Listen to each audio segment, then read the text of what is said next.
samedi soir. Et pourquoi ne pas fermer l'IDPS? Il y a aussi des dérapages. Oh non, on est également fermé. Alors, ils sont prompts à réfléchir à haute voix sans pour autant réfléchir, bien réfléchir en fait. Comment vous jugez? J'ai suivi le président du CESA qui a dit qu'ils ont déjà transmis plus de 20 000 ou 2 000 comptes à TikTok au niveau des responsables de ces réseaux sociaux. Alors, comment vous jugez l'idée? C'est une bonne chose ou bien c'est une demi-mesure? Non, c'est pas une bonne chose parce que ils n'ont pas mesuré l'impact de cet instrument, que ce soit en économie que dans la société. Mais quand ça détruit les mœurs? Non, mais c'est pas les TikTok qui détruit les mœurs. Ce sont les contenus véhiculés par les TikTok qui détruisent. On ne doit pas faire l'amalgame. Et pourquoi seulement maintenant? Pourquoi seulement aujourd'hui? C'est justement parce qu'il y a quelqu'un parmi les proches, certainement de Christian Bossembe, qui a été touché par toute la société qui s'est plaint. Non, mais toute la société qui s'est plaint. Moi aussi, je me plains de la gouvernance, du détournement, de la pratique de gouvernance. Mais ce n'est pas pour autant qu'on va suspendre l'UDPS. Parce que tout le monde s'est plaint par rapport aux forces de progrès, par rapport au comportement de leur secrétaire général, par rapport au comportement de leur président. Mais cela ne nous a pas poussé, n'est-ce pas, à sanctionner tout le monde. Donc, il va falloir arriver à mettre en place un dispositif pour extirper ou sélectionner ce qui est bon à entrer et ce qui n'est pas bon. La justice a saisi, l'Interpol a saisi l'international pour... non, mais effectivement, ça c'est la justice. Ouais. Et peut-être que la justice n'a fait que s'accommoder à certaines réalités. Mais est-ce que la justice a vraiment eu la volonté de rendre justice? Je ne pense pas. Vous ne pensez pas? Je ne pense pas. Parce que déjà, les personnes qui ont eu à faciliter le monsieur qui est présenté comme responsable, le présumé qui est présenté comme responsable, il semblerait qu'on avait arrêté un certain nombre d'agents qui étaient impliqués ou sinon qui avaient facilité la fuite. Si ces personnes-là ont été arrêtées et ces personnes-là ont eu à dire qu'ils auraient reçu l'ordre venant de quelque part, la moindre chose, vérifier. La patate chaude. Vous pouvez appliquer la loi avec les réserves, mais cela doit constituer une sorte d'annexe. Mais alors, comment peut-on arriver à ces stades-là? Et au niveau de M. Tshisekedi sait pertinemment bien que si cette loi passait, nous allons mettre en cause la légitimité de la Cour constitutionnelle. Parce que la seule chose qui empêche à ce que nous procédions par l'enclenchement de l'article 104, c'est la présence de la Cour constitutionnelle. Parce que l'article 104 ne pouvait être enclenché que si nous démontrons l'incapacité de la Cour constitutionnelle à être au service de la nation. La C104, non, maîtriser la C104, oui, et je crois que c'était ça la raison de cette union-là. C'est-à-dire que Tshisekedi avait besoin de créer un phénomène d'entonnoir, d'amener tous les opposants à les mettre ensemble, de les amener pratiquement à l'abattoir pour qu'il en fasse un allié face aux autres qui ont pris les armes. Et nous avons compris la stratégie. Est-ce qu'aujourd'hui, vous partagez quand les gens... Alain Bourgeois est sorti, ça a créé des boucans. Mais si Katumbi et Fayoulou quittent, en tout cas, c'est l'organisation qui va quitter les autres. Pourquoi? Je ne vois pas ces 104 sans Fayoulou ou sans Katumbi. Je ne dis pas que les autres sont insignifiants, mais je pense qu'ils ont encore de chemin à faire.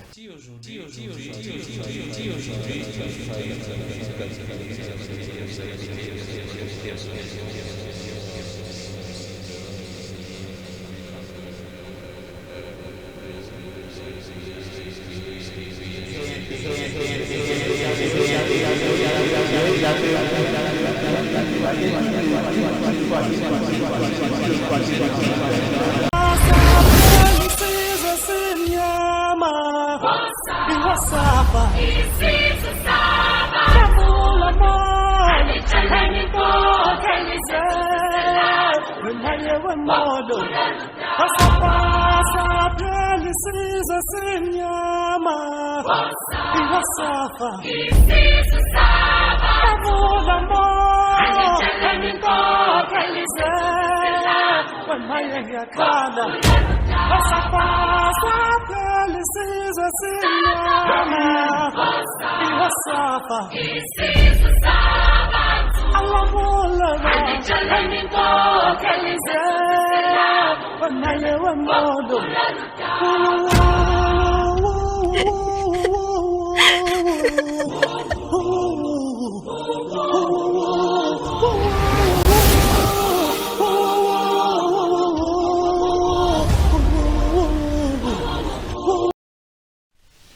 Merci beaucoup, c'est un bonheur, un plaisir de se retrouver pour parler de notre pays, la République démocratique du Congo, échanger autour des questions d'actualité.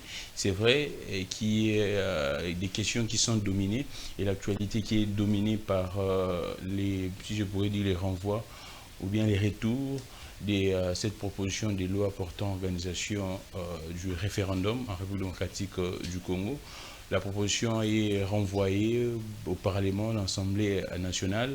Le professeur Njoli, le rapporteur, nous a fait mention de cela et le professeur a signalé que ça pourrait être examiné tout au long de cette session budgétaire, la session du mois de septembre. Alors, on va parler avec Alain Bouloudjoa pour essayer de comprendre, tenter d'expliquer et d'éclairer la lanterne de l'opinion.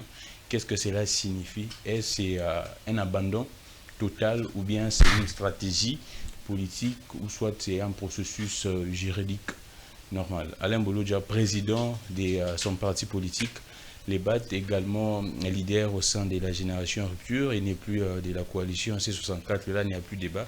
On ne va pas y revenir, mais on va tenter de parler de la date butoir de la coalition C64, parce que quand cette date était annoncée, Alain Bouloudjoa était encore au niveau dans la coalition C64. Alain Bouloudjoa, je pense que la santé, ça va. Oui, Dieu fait grâce. En tout cas, bonjour à vous. Merci pour l'opportunité. Alors, Alain Bouloudjoa, ces derniers temps, vous êtes dans tous les médias. C'est vrai comme d'habitude, mais du moins, moi personnellement, j'ai senti que la pression, l'intensité de la communication aurait, j'ai mis ça au conditionnel, aurait un peu augmenté. Ça s'intensifie de plus en plus. Et qu'est-ce qui se passe? C'est parce que vous devrez sensibiliser l'opinion, la population, ou bien il y a... Non, mais au contraire, je parle de moins en moins. Contrairement au temps d'avant, je parle de moins en moins. Ouais. Mais ce qui est vrai, on parle plus de moi. Ah, on parle plus de moi parce que justement, il y a eu beaucoup de réactions par rapport à mes propos, par rapport à des suspicions, par rapport à tout ce qui s'est dit. Je crois que ça augure déjà qu'effectivement, il y a quelque chose de bon qui pourra éventuellement nous arriver. Bon, vous les faites sciemment? Non, les gens réagissent à ce que nous disons. Les gens réagissent à ce que nous disons. Et je suis sûr et certain, même suite à votre émission, il y aura certainement des réactions, parce que les gens ont la facilité de ne pas bien nous comprendre. À un certain moment, nous comprenons pourquoi ils ne nous comprennent pas. Parce que justement, ils n'ont pas... l'essentiel d'entre eux n'ont pas la liberté d'esprit, la capacité analytique. Et ça fait que à chaque fois quand nous prenons parole, ils donnent l'impression de ne pas bien nous comprendre. Alors, Alain Bouloudjoa, c'est vrai que nous allons parler de l'actualité politique, parler de ces renvois au niveau du Parlement. Mais parlons un peu de l'économie. Vous êtes un économiste et là, c'est votre domaine un peu de prédilection. Une année depuis que André Ouamé soit gouverneur de la Banque centrale du Congo, j'ai vu la communication, bon, une sorte de polémique en disant que les gens ont parlé, les analystes économiques, les économistes et les brillants professeurs même, ont dit que non, la mesure qu'il avait prise, ainsi de suite, cette mesure pourrait essayer un peu de basculer l'économie de notre pays, mais du moins, une année déjà, on sent la stabilité. Et cela n'est pas, il ne vous défie pas, vous les économistes, vous étiez également parmi des gens qui ont critiqué la politique mise en place par André Ouamé. Mais une année après, les Congolais sentent que les francs congolais, les dollars, les francs congolais, les taux est stable. Bon, le taux n'est pas stable, le taux est assez stable. Assez stable. Il faudrait bien préciser les choses, mais déjà au départ, quand il lançait sa démarche ou son entreprise, il y avait un taux. Il vous souviendra que le taux était arrivé pratiquement à 1700. Aujourd'hui, nous sommes pratiquement à 2340, 2350. Ce qui sous-entend qu'il y a eu quand même des fluctuations. Mais pour le Congolais, ils sentent les effets du taux d'échange que quand ça dépasse les dizaines ou les centaines. Alors qu'en réalité, il suffit seulement de voir ces fluctuations. Vous allez vous rendre compte qu'il y a une certaine instabilité. Et nous avons aussi dit... pas vos prédictions, vous étiez non, pour dire non, que non, sa non, politique ne va pas marcher. Non, je n'ai jamais dit que ça ne va pas marcher. J'ai dit que ce sont des solutions comprimées aspirine. C'est-à-dire ce sont des politiques conjoncturelles que l'on pourra éventuellement utiliser. Et il n'est pas le premier à l'avoir fait. Je l'ai démontré ici dans votre plateau. Il n'était pas le premier, il ne sera jamais le dernier parce que ce sont des instruments qui sont généralement utilisés. Nous avons dit que ça aurait un impact sur la demande globale. Je crois que c'est ce que j'avais dit. Et aujourd'hui, vous allez vous rendre compte que cela a touché effectivement les finances publiques. Cela a réduit l'offre comme la demande de biens et services sur le marché. Alors, nous avons aussi démontré que cette politique ne pouvait pas être prise de manière isolée de politique globale de l'économie parce que ça a des liens avec l'économie, le politique budgétaire et même le politique de prix. Ça a des liens sur l'économie globale en termes d'offres et de demandes. Et nous avons senti qu'effectivement, cela a mis en mal l'atteinte des objectifs budgétaires. Parce que l'État était appelé, n'est-ce pas, à maximiser les recettes, à mobiliser plus de moyens. Mais cela n'a pas permis au gouvernement d'atteindre les assignations justement parce qu'il y avait des réajustations ou des ajustations par rapport aux objectifs et monétaires et objectifs financiers. Alors, mais si vous pourriez faire, bon, je ne parlerai pas d'un bilan, mais si vous pourriez évaluer son action sur 10, combien vous pourriez coûter à André Ouamé sur la tête de la Banque centrale? Bon, si on doit le comparer avec la norme, je crois qu'il est en deçà de la moyenne. Non, mais si on doit le comparer par rapport à la dame qui était avant, je crois qu'il peut avoir au-delà de la moyenne. Si il faut comparer André Ouamé par rapport à la norme. Non, il vaut mieux que la dame qui était là. Mais par rapport à la norme. Mais par rapport à la norme, c'est en deçà de la moyenne. Et qu'est-ce que vous pourriez lui prodiguer comme expertise, conseil? Non, mais c'est juste prêter oreille à ce que les autres disent. Parce que déjà, il y a beaucoup, il est un peu trop imbu de lui-même, il était un peu trop agité. Mais et je crois même qu'il a eu à prendre des mesures de mitigation, justement pour corriger les imperfections qu'il a pu occasionner. Et le gouvernement aussi l'a accompagné certainement dans certains dispositifs, justement pour éponger les effets pervers de ce qu'il a pu faire. Parce que vous allez vous rendre compte que dans la mobilisation des recettes, il y a eu un coût. La capacité mobilisatrice a été secouée par cette réalité-là. Et puis, il y a eu des réajustements qui ont permis d'éponger, dans une certaine mesure, les effets pervers de ces politiques-là.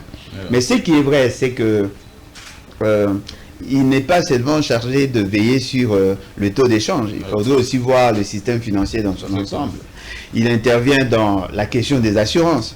Et là, il y a encore des faiblesses parce que il est membre du conseil d'administration de ARCA. Aujourd'hui, les gens se plaignent par rapport à la gestion de cette réalité. Nous voyons la circulation de la monnaie. Lui qui prétendait vouloir dédollariser l'économie. L'année prochaine. Il a envisagé de dédollariser en oubliant le rôle que joue le dollar dans notre économie. Le côté positif que moi personnellement j'ai trouvé dans ce qu'il a pu initier, c'est la diversification de réserves d'échange. Ah, d'accord. En tout cas, là, j'avais salué parce que j'étais parmi ceux qui concrètement, qui il a fait quoi? De l'or? Effectivement, avoir des réserves en or. Parce que les réserves en dollars, aujourd'hui, il faudrait savoir qu'au regard de réalités qui sévit dans le Moyen-Orient, avec tout ce qu'il y a comme bipolarisation tant du côté politique international que du côté politique monétaire international. Cela avait une incidence sur la fonctionnalité de notre structure économique. Mais lorsque nous arrivons, n'est-ce pas, à diversifier les réserves d'échange, eh bien, les dollars et l'or ont tendance à ne pas fluctuer de la même manière au même moment. C'est-à-dire que quand les dollars perdent de la valeur, généralement, l'or prend de la valeur. Et cela va faire en sorte que nous soyons dans un contexte d'équilibrage qui pourrait éventuellement faire bénéficier à l'État les externalités négatives de la fluctuation monétaire en épongeant les effets par la valeur de l'or. Ah, d'accord, là c'est intéressant. En parlant effectivement des réserves d'échange en or, là je pourrais saluer également le travail qu'a monsieur le DG, Maître Joseph Kazibaziba au niveau des DRC Gold Trading, parce que cette entreprise de l'État est parmi celles qui également contribuent dans cette activité pour conserver ou soit mettre les réserves d'échange en or. Alors, bon boulot à Maître Joseph Kazibaziba, DRC Gold Trading. Alors, nous allons passer à... Nous revenons pour clôturer cette session économique. Alors, Alain Bolodjoa, si vous pourriez... est-ce que vous pensez qu'on doit les maintenir? Maintenir qui? Ouamesso, à ses postes, ou bien on doit... Non, mais la question là, elle est essentiellement politique. Et ça serait mieux de les maintenir ou bien il faudrait changer, voir... Bon, les changer, ça peut être nécessaire, mais pour les remplacer par qui? C'est ça la grande question. Et les changer pourquoi? Parce que ce qui est vrai, la stabilité de l'institution Banque centrale dépend aussi de la stabilité du comité de gestion du gouvernorat. Parce que à force d'échanger de manière récurrente, ça crée un dysfonctionnement systémique par rapport à la gestion du personnel ou aussi par rapport à la fixation des objectifs. Il est généralement désiré de garder plus longtemps un gouverneur pour arriver à mettre en place ces stratégies. S'il a été choisi par rapport à des aspects techniques, il pourra être maintenu par des aspects techniques. On ne va pas le faire partir par la volonté politique, parce que nous devons savoir que la Banque centrale, c'est un domaine très sensible, et surtout que c'est elle qui est chargée non seulement de veiller sur la stabilité du système financier, mais en même temps aussi, c'est effectivement, c'est tous ces éléments-là qui entrent en ligne de compte. Donc, il faudrait qu'il y ait une certaine stabilité, mais généralement, l'entrée comme le départ d'un gouverneur de la Banque centrale, d'abord commence par les textes qui régissent cette institution et par la suite, par la volonté politique. Et donc, voilà, on ne peut pas faire partie un gouverneur juste parce qu'il y a un opposant qui est passé par la télé, à la télé pour dire oui, il est bon, oui, il est mauvais. Non, il faudrait d'abord l'apprécier par rapport aux indicateurs des objectifs qui lui ont été assignés. Mais qu'est-ce que vous pourriez dire? Bon, je ne sais pas si je pourrais parler de la réforme. On a vu, je pense il y a quelques mois, on a nommé un gouverneur adjoint. Je ne sais pas si ça existait avant. Oui, effectivement, il y a deux vice-gouverneurs. Il y avait deux vice-gouverneurs. Il y avait, je crois, Fikiri avec un autre monsieur. Oui, ça date, c'est depuis longtemps. Hein, même à l'époque de... il y avait un autre gouverneur là de Djamboleka et même Massangu Moulongo. Ils avaient des vice-gouverneurs. Donc ce n'est pas une... Non, c'est une ancienne pratique. Mais par rapport à M. Félix Sekedi, il avait remplacé la dame qui était là, la dame excessivement incompétente. Non, Moulongo. Elle a été remplacée et les vice-gouverneurs étaient restés. Mais maintenant, on fait partie des vice-gouverneurs, on les remplace.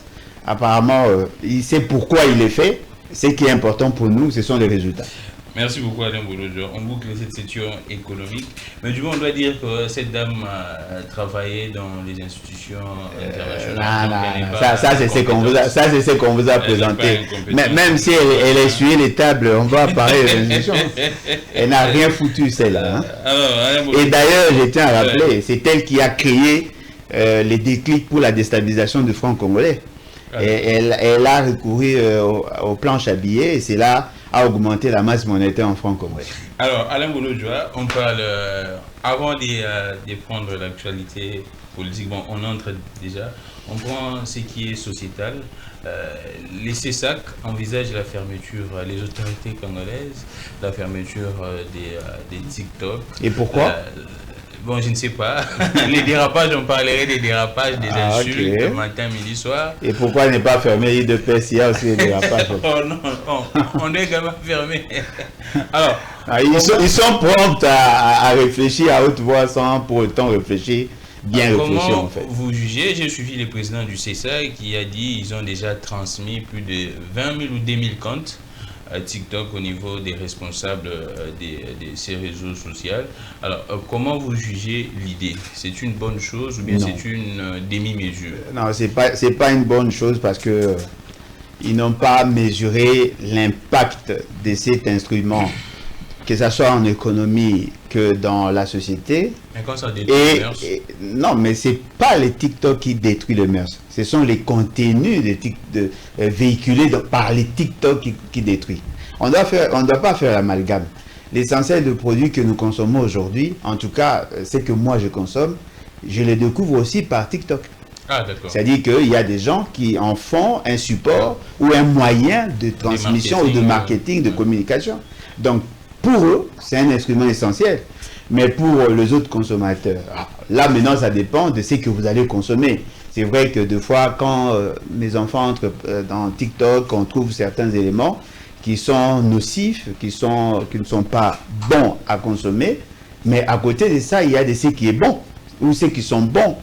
Alors, il faudrait maintenant voir la conséquence de la décision de suspendre ou de bloquer TikTok dans notre pays par rapport aux effets positifs de TikTok. Et pourquoi seulement maintenant? Pourquoi seulement aujourd'hui? C'est justement parce qu'il y a quelqu'un parmi les proches, certainement de Christian Bossembe, qui a été touché par... toute la société qui s'est plaint.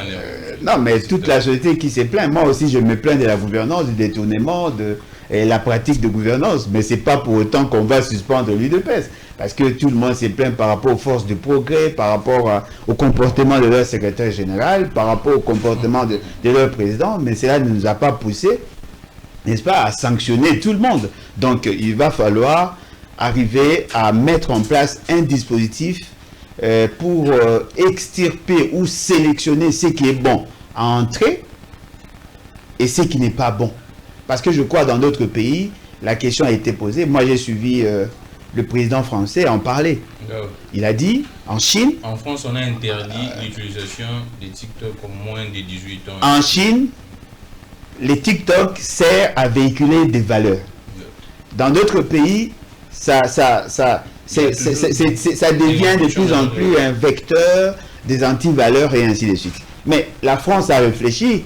La France a dit, voilà, pour protéger nos enfants par rapport à tel élément, ne peut pas passer. Il y a eu des restrictions. Mais les TikTok continuent à être utilisés. Voyez-vous, donc, nous devons arriver à développer une intelligence situationnelle et à mettre de côté les sentiments et tout ça. Mais je voudrais quand même rappeler à mon frère, mon jeune frère, Monsieur Christian. Non, je ne le prends pas comme président, c'est ça. Je le prends comme jeune frère, un jeune intelligent, très brillant, mais 2 fois émotif. C'est juste parce qu'il y a ces intérêts qui sont attaqués. C'est en ce moment-là qu'il veut prendre des décisions. Il veut prendre des décisions exceptionnelles. Parce que lorsque TikTok sert à ceux qui sont au pouvoir pour nous attaquer, ils applaudissaient. Lorsqu'ils utilisaient TikTok pour insulter nos femmes, nos mamans et tout ce qui va avec, en ce moment-là, on applaudissait. Je pose la question. Lorsqu'ils donnaient des brevets, lorsqu'ils donnaient aux TikTokers, l'intention était quoi? Mais ce sont les mêmes TikTokers aujourd'hui qui débitent des inepties, des insanités contre des personnes qui vous sont proches. Mais avant, vous les ovationnez. Oui, je me rappelle, donc, le CESAC a reçu plusieurs TikTokers. Il n'y a pas que lui. Il y a même le ministre de Pétentique, l'actuel.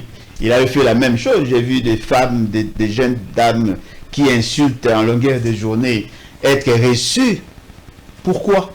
Parce que justement, ça vous profitait. Aujourd'hui que vous êtes touché, eh ben, c'est que moi je voudrais vous demander, bas la terre, calmez-vous, analysez en profondeur et apportez-nous des solutions idoines et non des émotions. Donc si je vous comprends bien, le régime, le pouvoir ne peut pas se prévaloir de ses propres turbulences. Ça c'est bien trouvé. Ils ont entretenu des gens qui insultaient, Non, qui continuent à insulter jusqu'à aujourd'hui. Voilà. Courage, hein. Courage. Bon, nous espérons que voilà, si la mesure pourrait aboutir, bon, je ne sais pas, et quelles pourraient être les conséquences. Mais ce qui est vrai, comme Alain Bolojo venait de dire, il y a des Congolais qui fonctionnent grâce à TikTok, qui ont des affaires sur TikTok, ainsi de suite. Bon, on va voir comment est-ce que ça va se passer. Alors, on prend juste une parenthèse. Il faudrait dire que la première personne qui avait pris ouvertement position par rapport à cette question, c'est Louis-France Kouzekissa. Exactement. Il avait introduit, il avait même écrit à tout le monde. Exactement. Ouais, il faut à chaque fois, quand vous voulez prendre ces décisions, il faut les citer, les droits d'auteur. Oui, exactement. Là c'est une...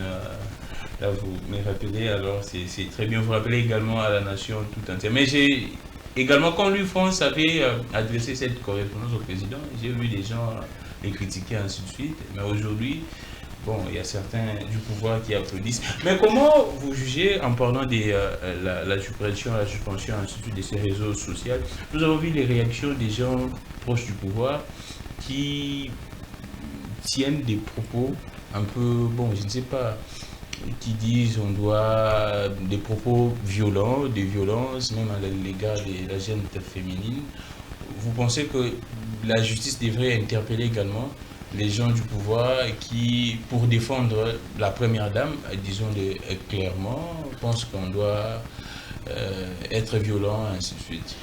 Non, mais en règle générale, nos amis du pouvoir, surtout ceux qui sont issus de l'UDPS, sont généralement mal éduqués. Parce que quand vous avez un DG d'une entreprise ou soit d'une structure... Non, mais voilà pourquoi j'ai dit, le fait seulement qu'ils sont mal éduqués, ils ont la culture d'injures et d'insultes faciles, c'est contagieux en fait. Et ce qui est important à retenir, c'est que notre pays est en droit d'avoir des ambitions de développement. Ouais. Mais ces ambitions de développement exigent aussi à ce que nous ayons la culture du développement. Et dans la culture du développement, il y a l'acceptation de la contradiction. C'est ça la beauté de la démocratie. Et dans cette acceptation de la contradiction, il faudrait qu'il y ait le respect mutuel.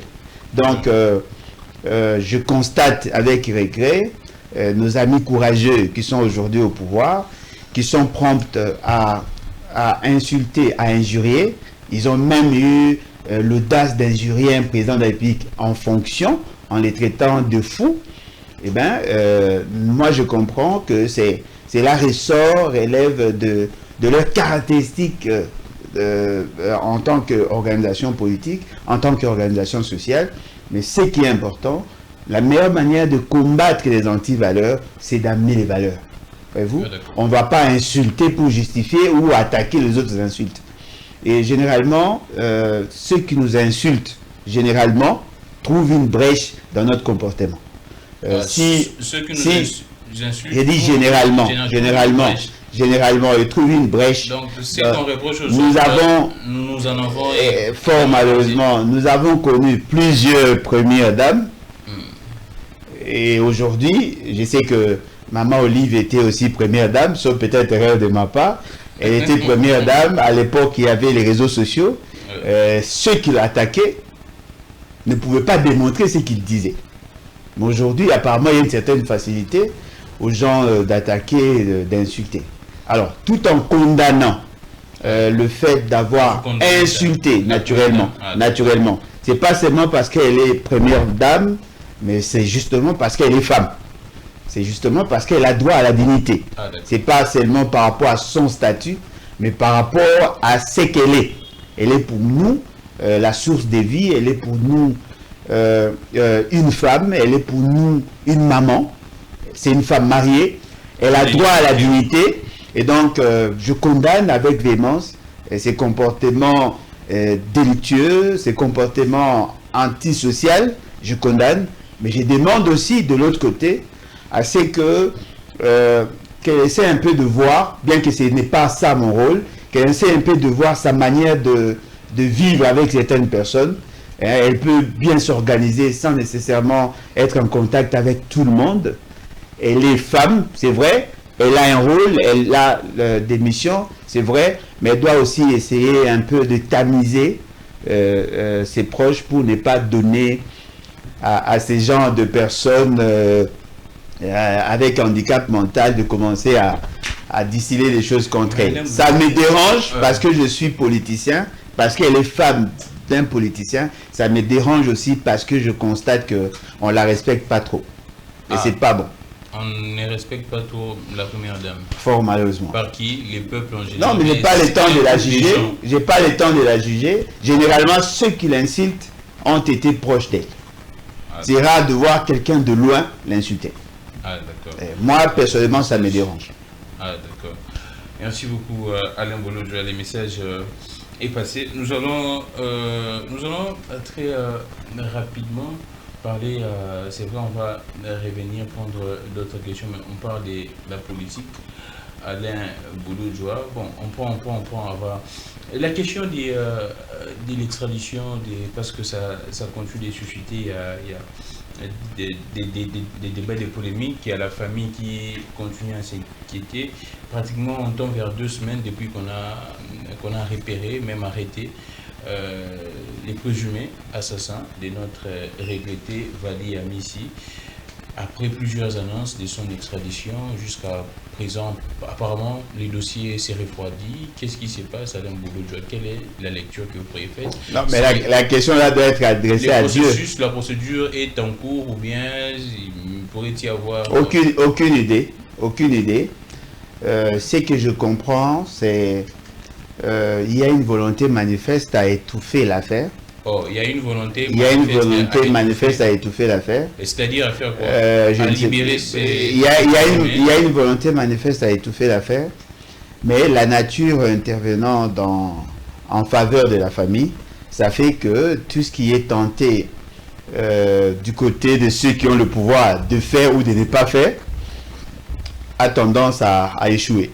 Parce que on nous a beaucoup dit dans ces dossiers-là. Moi, personnellement, je ne connaissais pas le monsieur.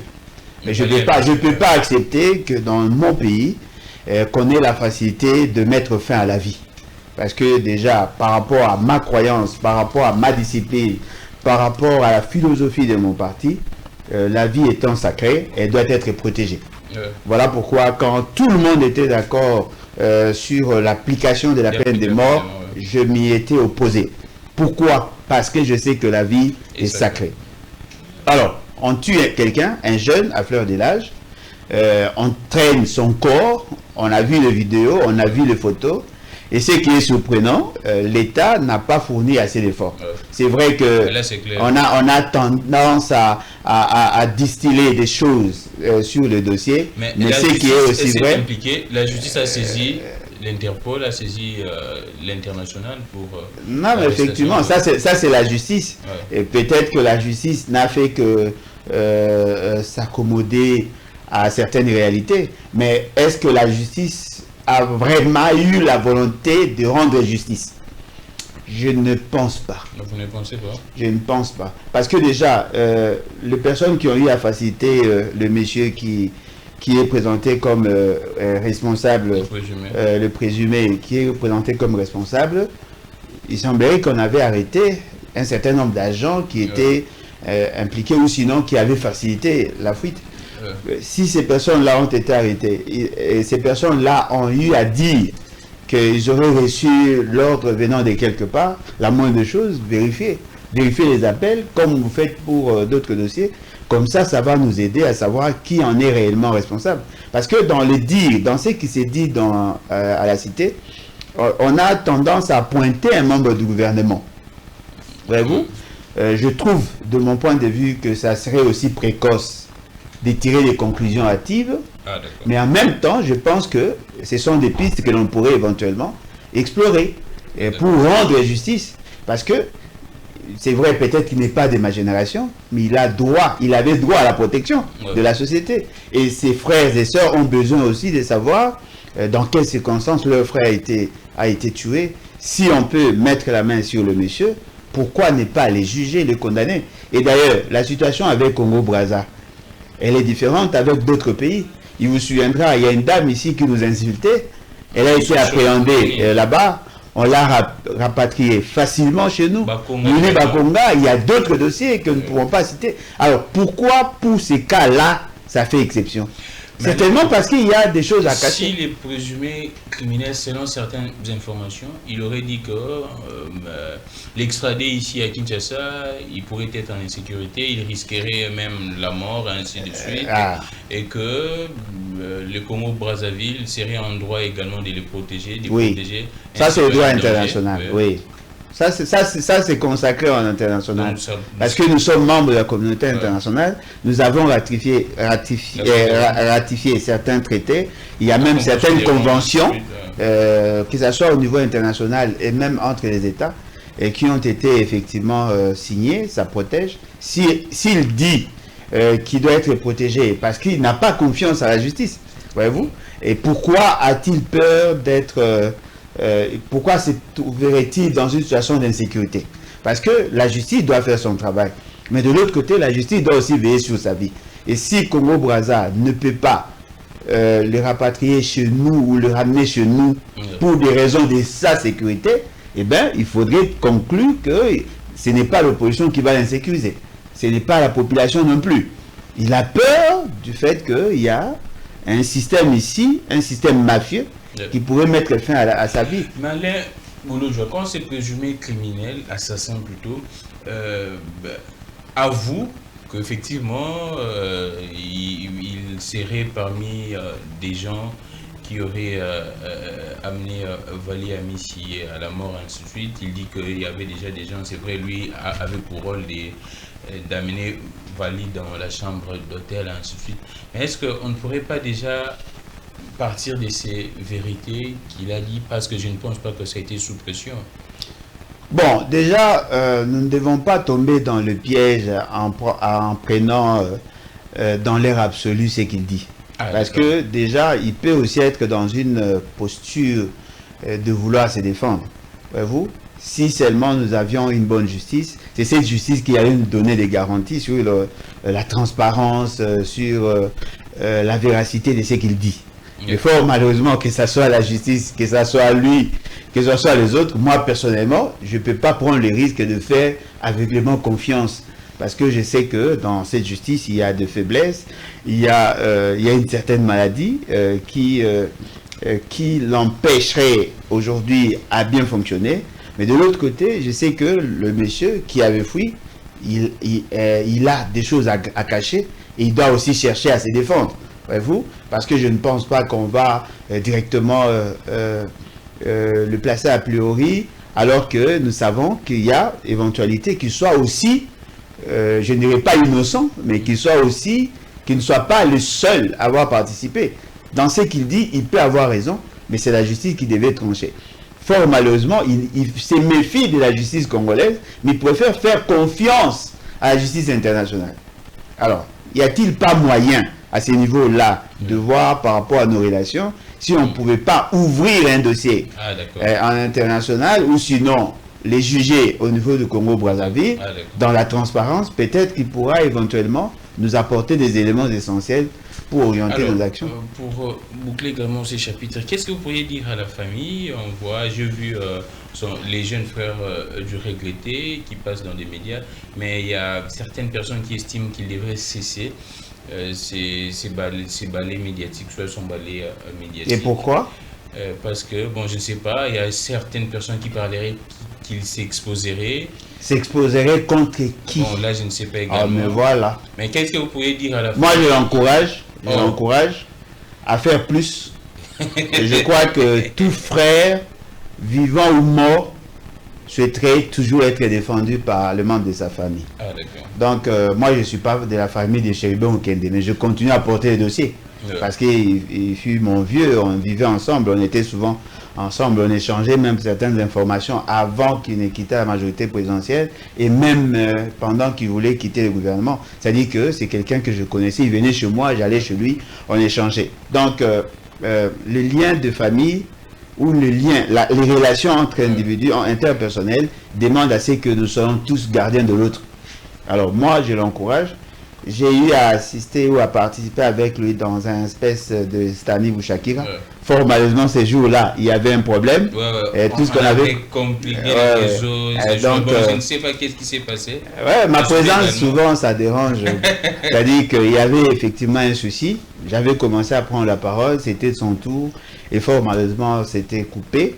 Et il a repris sans moi. Mais ce qui est important, moi, ils doivent compter sur mon soutien.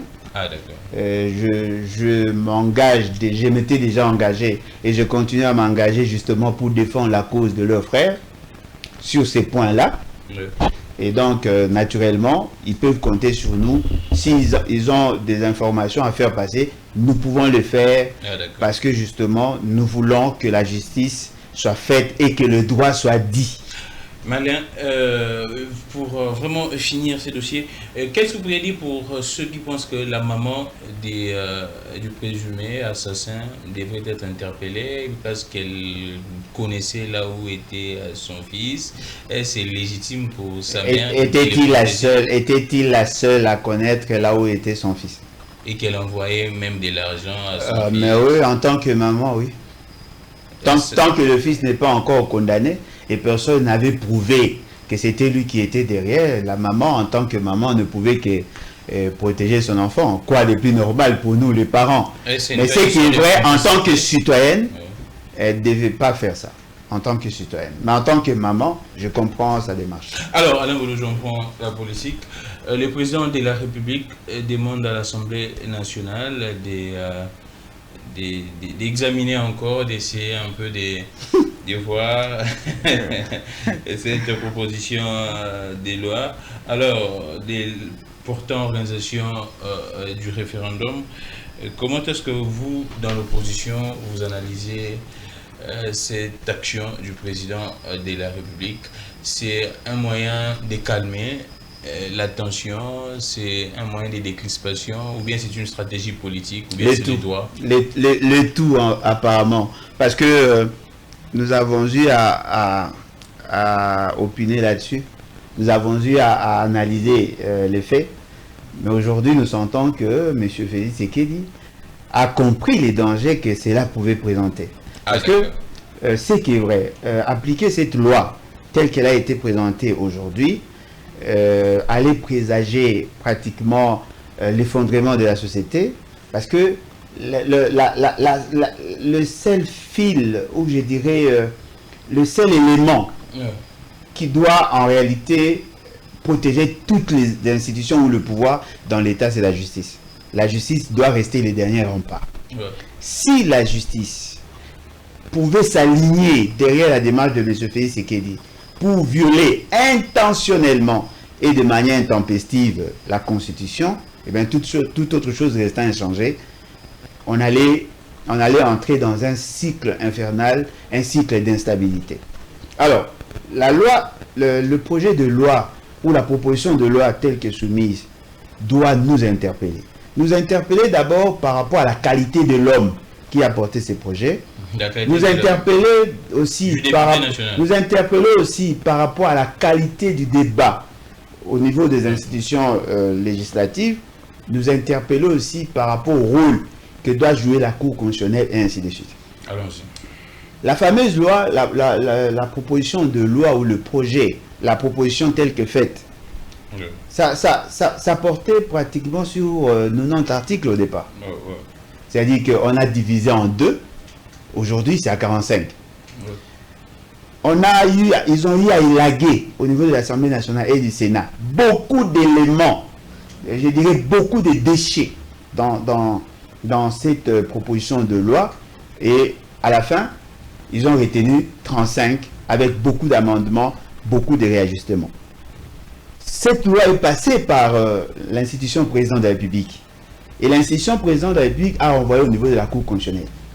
Sur les 43 matières, ou sur les 43 articles traitant sur le matière, la Cour constitutionnelle a constaté que près de 30% de ces articles-là étaient des articles à problème.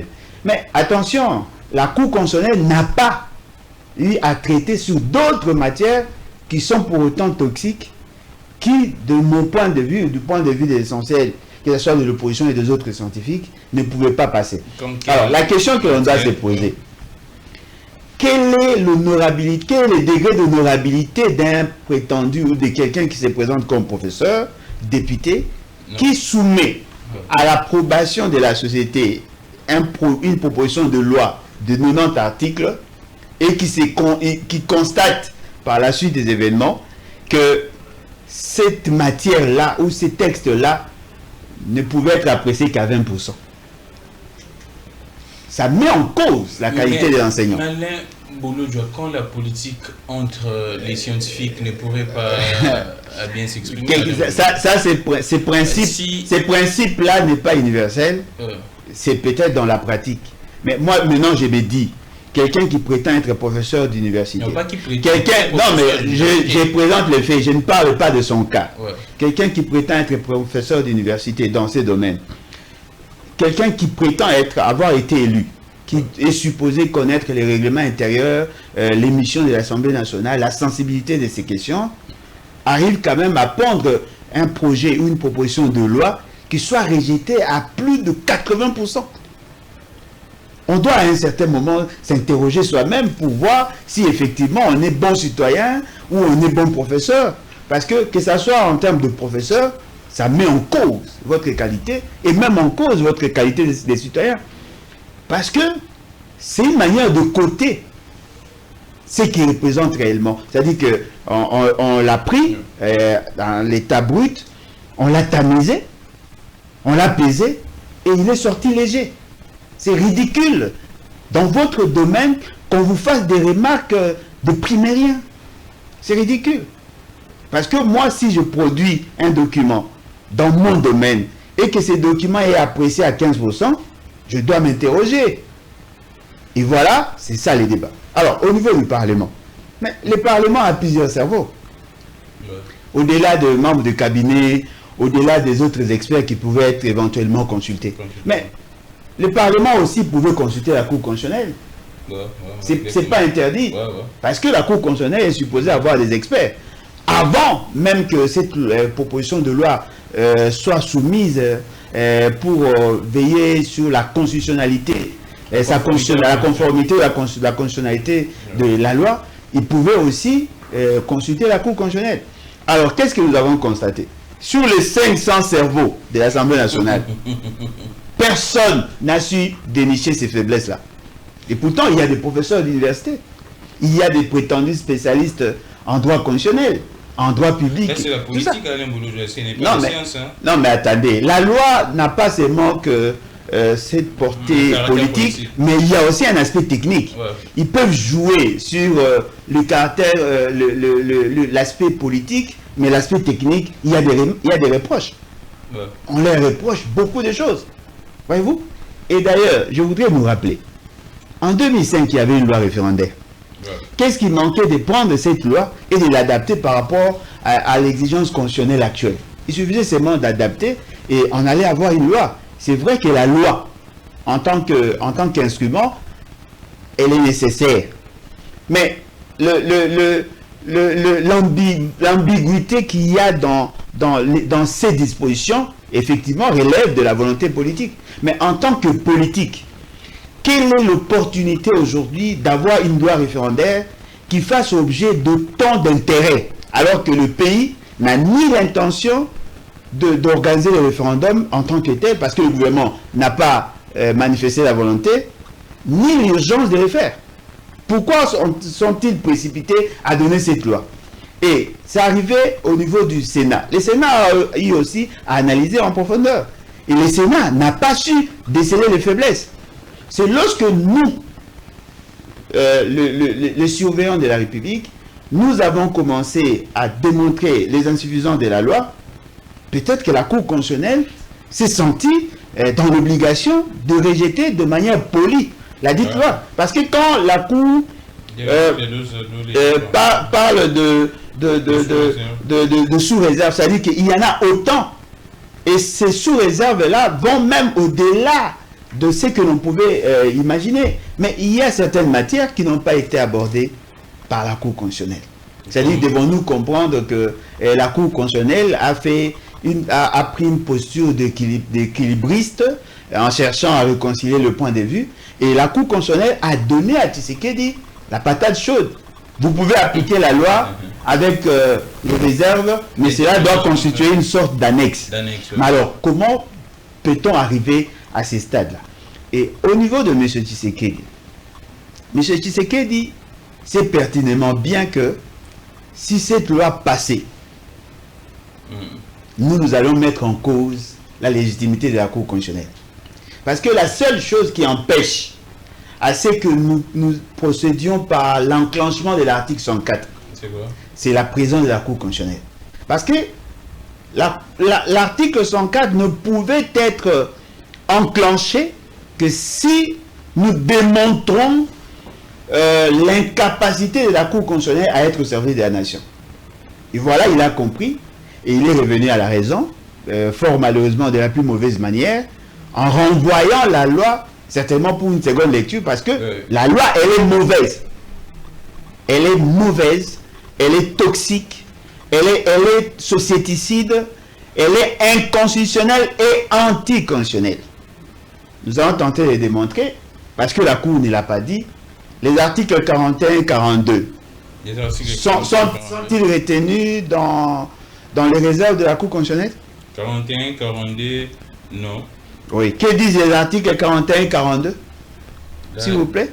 Je vais lire ça. Mais du moins, je vais citer les articles retenus comme en réserve d'interprétation par la Cour. Ce sont les articles 3, 4, 5, 7, 8, 9, 10, 12, 14, 19, 21, 23 et 43.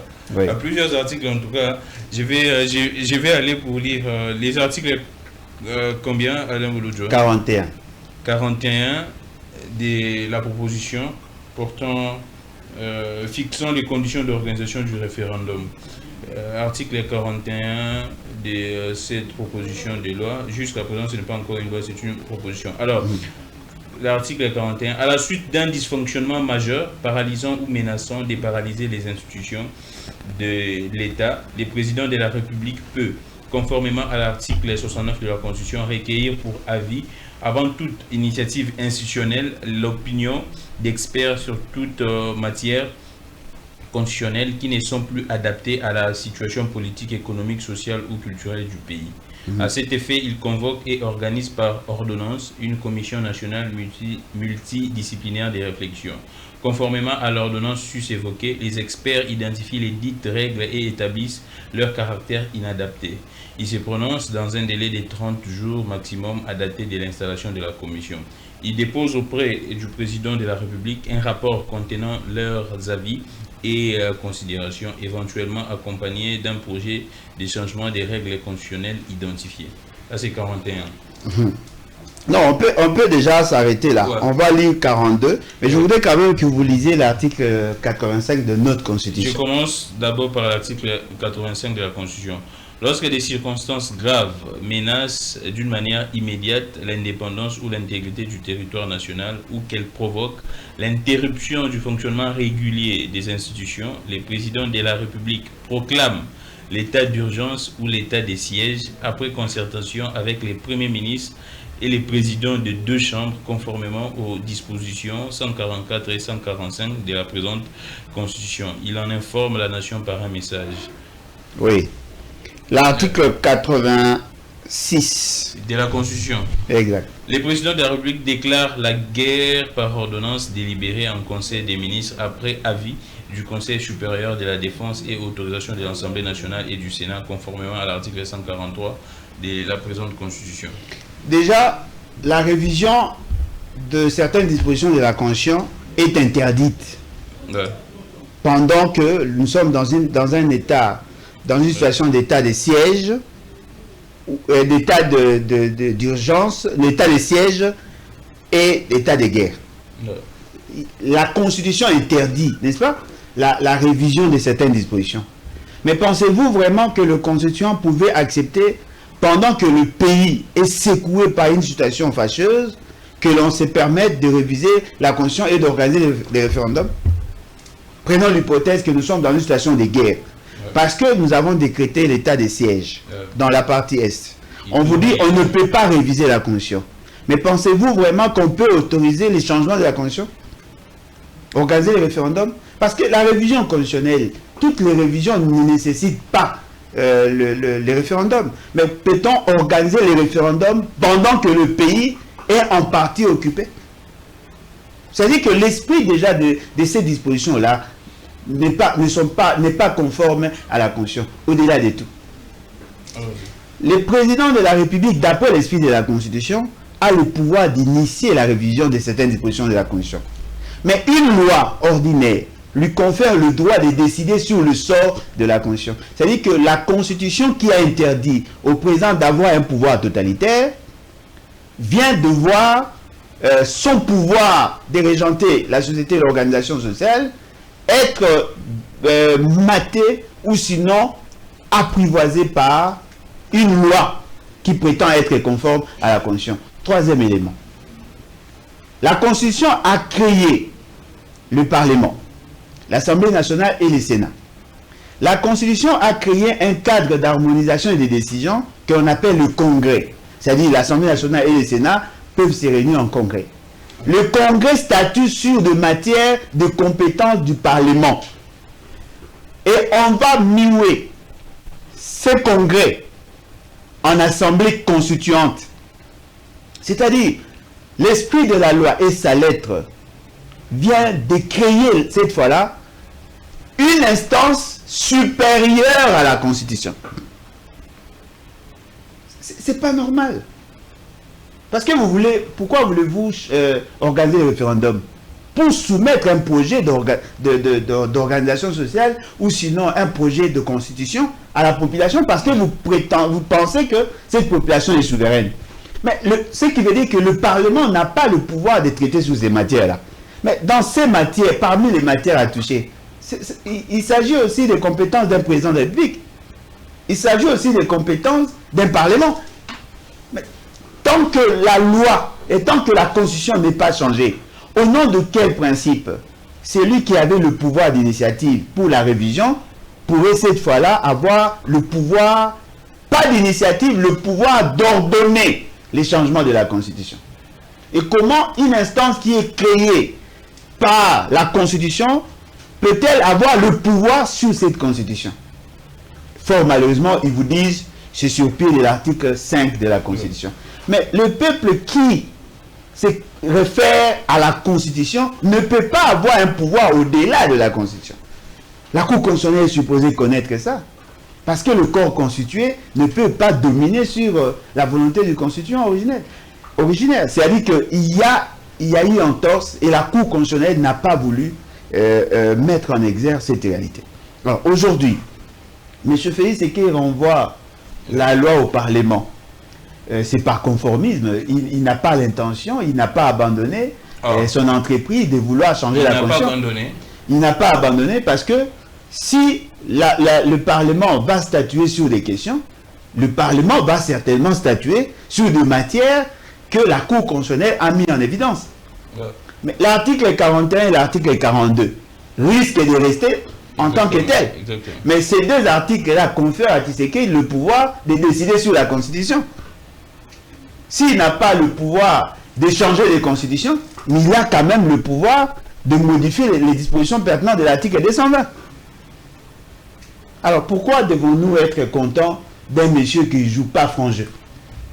Mais Alain Bouloudjo, il y a certains politiciens qui estiment que la session de septembre est totalement, extrêmement budgétaire. Non, essentiellement, pas totalement, essentiellement. Et que les députés ne pourraient pas avoir le temps.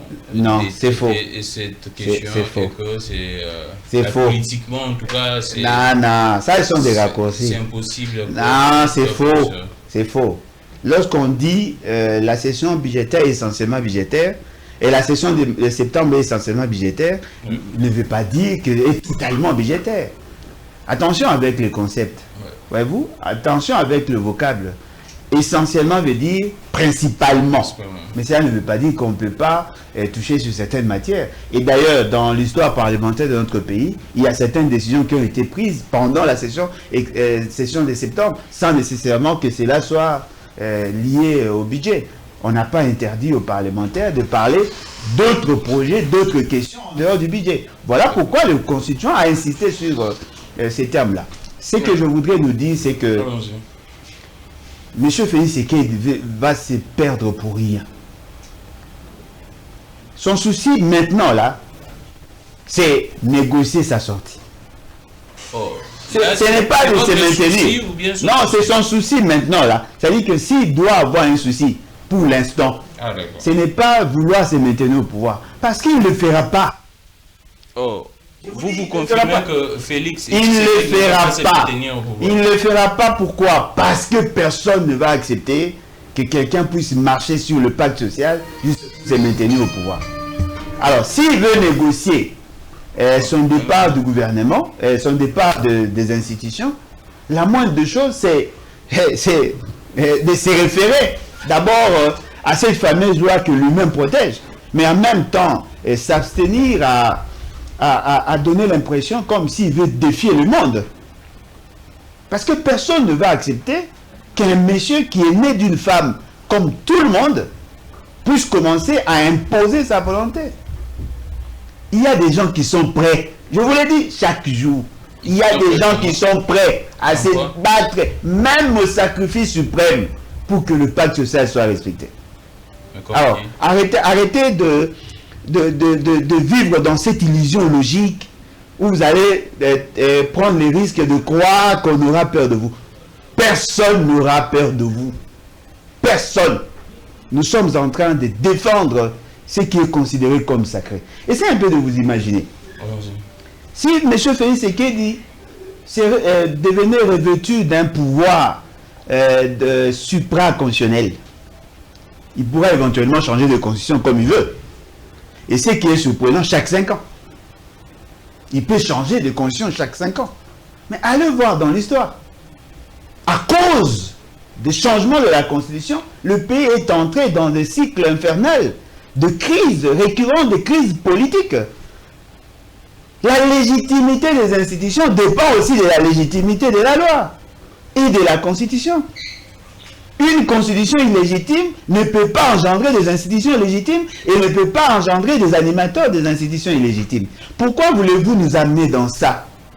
Si Tshisekedi prétend être le Saint-Père, ou sinon il croit être l'homme providentiel, mais il peut aussi proposer parmi ces brebis qui peut être son dauphin et éventuellement s'organiser si le monsieur ou la dame pourrait être proclamé élu et que lui serait le coach, les gérer à distance. En ce moment-là, on pourrait comprendre. Mais il ne peut pas défier ceux qui se sont battus pour avoir cette constitution. Il ne peut pas défier ceux qui sont prêts à défendre la constitution. Parce que dans tous les cas, il n'aura jamais raison. Et comme il n'aura jamais raison, eh bien, il doit se préparer au pire. Parce que je pense que seule la constitution limite le pouvoir des uns et des autres. S'il n'y a rien qui pourrait éventuellement créer des limites dans son pouvoir, il deviendra Dieu. Au moins un Dieu humain. Un Dieu comme Tshisekedi. Jamais je prendrai le risque de m'incliner devant lui et de l'ovationner ou de la censer ou de le déifier. C'est-à-dire que pour moi, il restera un obstacle. Aujourd'hui, nous usons des instruments démocratiques parce que nous faisons foi au système. Mais le jour où on va sentir que la démocratie n'est qu'illusion, en ce moment-là, on pourra éventuellement changer de stratégie. Et ça ne sera pas bon pour tout le monde. Alors, Alain Bouloujoua, cette décision ne semble pas être une sorte d'application de certaines mesures de confiance, d'assurance pour les dialogues. Est-ce qu'il y aura dialogue? Il y aura dialogue. Quand? Non, mais ça, c'est pas ce qui est censé. Bien évidemment, il y aura dialogue. Parce que toutes les parties... Toujours, ou bien... Oui, si c'est ça les leitmotifs, ça c'est votre manière de percevoir. Mais ce qui est vrai, non, il y aura dialogue. Il y aura dialogue pour plusieurs raisons. Déjà, au-delà de tout ce que l'on pourrait dire, les élections vont imposer le dialogue. Les élections vont imposer. Les élections vont imposer le dialogue. Parce qu'on doit avoir une loi électorale consensuelle. On doit avoir une loi portant organisation et fonctionnement de la CENI consensuelle. On doit avoir un calendrier consensuel. Ce qui veut dire que le dialogue est inévitable. Mais ça dépend maintenant de matière que l'on doit aborder. Parce que la loi électorale doit avoir l'assentiment de tout le monde. Il faut que l'opposition, la société civile et la majorité se mettent autour d'une table. La composition de la CENI, d'abord par rapport à la loi actuelle, exige à ce que l'opposition, le pouvoir et même la société civile puissent déléguer ses représentants à ce niveau. Nous qui pensons que la CENI doit revenir totalement à la société civile, nous avons notre argument à défendre cela. Il y a d'autres qui pensent que l'opposition, la majorité et la société civile doivent avoir le quota standard, c'est-à-dire 5-5-5 au lieu de 6-4-5. Ça, c'est leur point de vue. Donc, tout le monde pourra éventuellement se mettre autour d'une table pour discuter sur l'éventualité d'aller aux élections. S'il y aura des impondérables, il va falloir que ceux qui sont à la gestion du pays arrivent à démontrer qu'ils n'ont pas été responsables de cette réalité-là. C'est-à-dire, voilà, on ne pourra pas éventuellement organiser les élections en bonne date ou dans le délai. Voilà, on voudrait réajuster d'un jour ou de 2 jours par rapport au processus électoral. Parce que n'oubliez pas que Félix Tshisekedi, cette fois-ci, il a prêté seulement le 20 janvier. Et non le 24, comme l'année, l'autre fameux mandat. C'est-à-dire que la date butoir pour la remise des reprises, c'est le 20. Mais pourrait-il y avoir des réajustements au regard de certains impondérables? Voilà pourquoi nous disons, cela doit être discuté. La CENI actuelle n'est pas digne d'être là où elle est, ou sinon les animateurs de la CENI. La CENI doit être réformée. La CENI doit avoir des animateurs qui sont pétris de valeurs, pas des immoraux, des gens qui ont vendu leurs âmes. Et donc, ces questions-là nécessitent effectivement qu'il y ait dialogue. Mais le dialogue aussi peut intervenir sur d'autres questions, des apaisements et ainsi de suite. Je prends l'exemple, l'essentiel des acteurs que vous considérez des majeurs ont des problèmes personnels avec la personne de Tshisekedi. Par exemple, Kabila a un problème personnel avec Tshisekedi. Katumbi a un problème personnel avec Tshisekedi. Qui d'autre? Fayulu a un problème personnel avec Tshisekedi, mais fort heureusement pour eux, ils ont eu le temps d'échanger, certainement qu'ils ont aplani les divergences. Et Kabound? Non, lui n'est pas dans le majeur. J'ai cité les 3 acteurs majeurs d'après votre perception de choses. Non, et donc, non, c'est un acteur. Il ne faut pas sous-estimer. C'est un acteur. Ce n'est pas un acteur majeur parce qu'il est en train de se construire. Je ne le sous-estime pas. Il est en train de se construire. Et c'est ça, hein? Non, il est en train de se construire. Et Matata? Mais Matata est en train de se construire. Matata est en train de se construire. Quand vous dites des problèmes personnels, c'est-à-dire, Kabila et Tshisekedi ont un deal qui n'a pas été respecté. Profitant de la fonction, il a condamné l'autre à la peine de mort. Et Katumbi? Katumbi, c'est quelqu'un qui a financé et la famille et l'organisation politique. Aujourd'hui, on lui prive un certain nombre de droits. Ils sont même en train d'utiliser son propre frère pour les détruire. C'est-à-dire, ce sont des problèmes personnels. Les problèmes interpersonnels. Ah, d'accord. Mais... Et n'oubliez pas aussi que Katumbi était l'élu de 2028, Fayulu l'élu de 2018. Alors, Alain Bolo-Djoua, c'est vrai que vous ne faites plus partie de la coalition C64. Heureusement. Mais quand la date butoir a été lancée, vous étiez là? Oui, mais j'avais protesté. Alors, nous sommes à la veille et ce renvoi intervient juste 48 heures avant cette date, les jours J. Alors, je ne sais pas. Là, je sais que ça ne vous concerne plus, et cette date du 15. Mais sachant les comportements des acteurs politiques congolais, et que si Félix Antoine Tshisekedi ne prend pas son ordonnance pour la convocation du dialogue selon... Il ne prendra pas certainement. Comment est-ce que les acteurs, les connaissants, pourraient agir? Non, mais le problème, c'est que quelle était la motivation première? Parce que apparemment, c'était des actions de charme, justement, pour séduire les faibles d'esprit. La première marche a été reportée pour le 22. La deuxième marche a été annulée. Voyez-vous? La première marche visait... Non, pas annulée. Une surséance. Non, ils ont annulé la sur deuxième demande des... Non. Des évêques. Non, les gens doivent apprendre à respecter l'opinion. La première marche a été reportée. Donc la deuxième marche a été annulée. Et je demande, bien sûr. Je demande de quoi? Et du cardinal. Non, mais le cardinal n'était pas membre ou n'est pas membre de la C64. Mais en tant que père spirituel... Oui, mais il peut éventuellement orienter ou conseiller. Mais ce n'est pas lui qui a annulé. Ce n'était pas sur sa demande. Il a certainement fait une proposition. Ça n'était pas sur sa demande. Je ne pense pas. Ah, d'accord. Parce qu'il n'avait pas le pouvoir de le faire. Il n'est pas politique. C'est un père spirituel, oui, pour certains. Il peut éventuellement orienter, il peut éventuellement faire des propositions de suggestions, mais cela n'a pas force de loi ou de décision pour que cela s'impose. Voyez-vous, les gens ont levé l'option. Et d'ailleurs, on cite les cardinals. Mais les cardinals est intervenu en second lieu. Ils avaient déjà l'intention d'annuler la marche avant d'aller... Avant même de voir les cardinaux, il y avait déjà cette intention. Ils avaient déjà l'intention d'annuler. Ils avaient déjà l'intention d'annuler la marche et ils se sont appuyés... Pour quelle raison ils avaient... Non, mais justement parce qu'ils avaient ça comme mission. En fait, moi, je ne voulais même pas en parler parce que je ne vois même pas l'opportunité. Exactement. Ce qui est important à retenir, c'est quoi? C'est que le 15, c'est une date qui est dans le calendrier. Les ciels ne vont pas tomber. C'est-à-dire que quand les gens pensaient que ça n'allait pas arriver, c'est dans un jour, pratiquement. Ouais. Après les 15, ils doivent faire l'évaluation, voir ce qu'ils ont pu gagner dans leur démarche.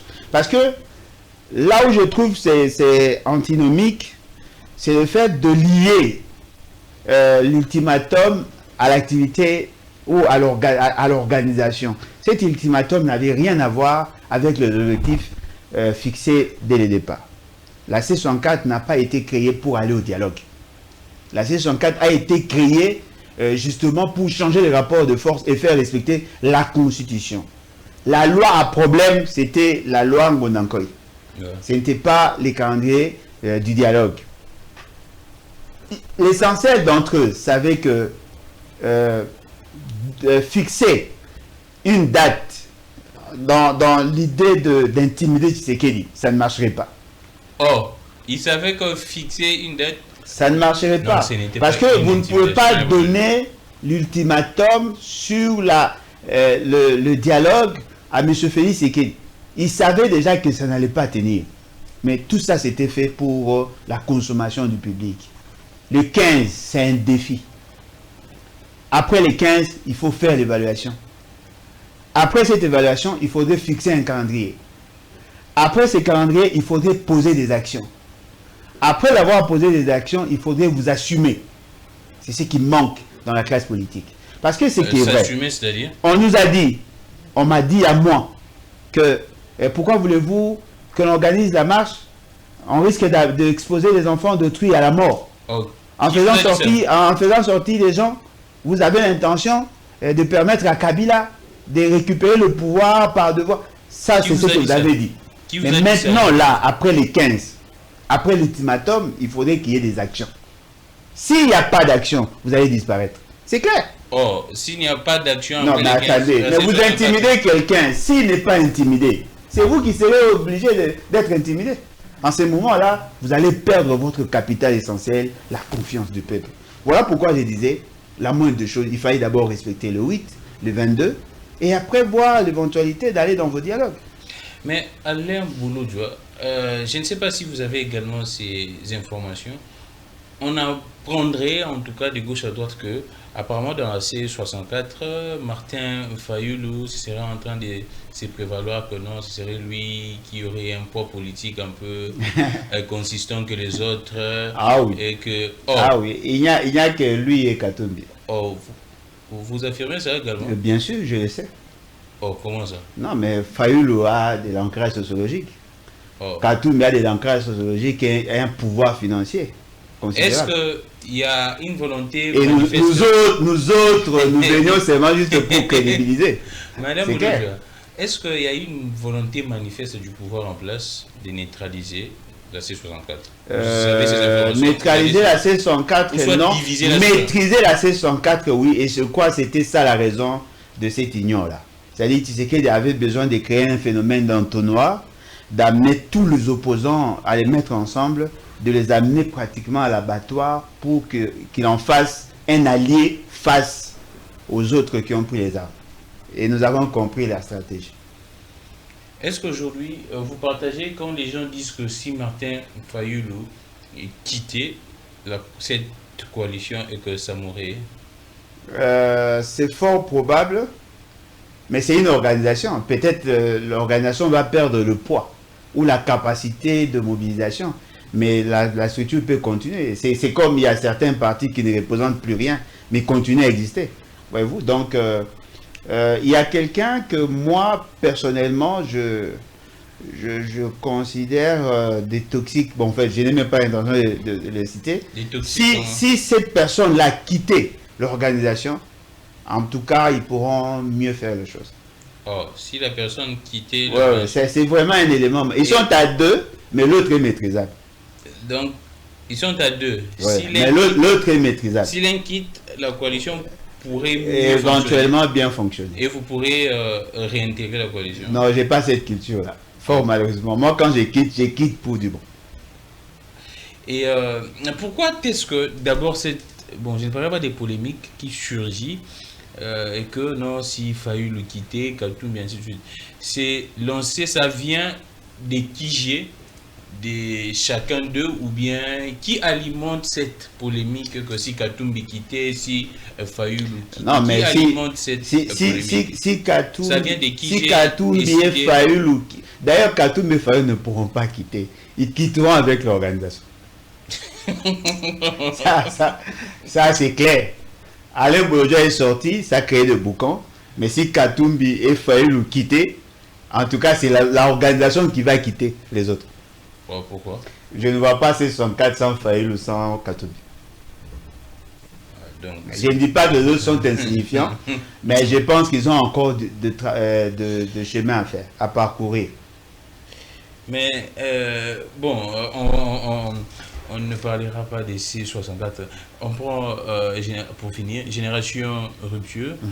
Les gens disent également qu'Alain Bolodja, Ozoloba Mingi, Bozana Génération Rupture, ce qui C64 et lobby, Basali, Report, Yaba Marche, mais Bino, Bosala, Bino, pourquoi vous ne les faites pas? Quelles sont les activités que la Génération Rupture prévoit pour faire échec au changement de la Constitution? Ouais, mais pourquoi on doit les dire maintenant? En tout cas, ce qui est vrai, c'est-à-dire que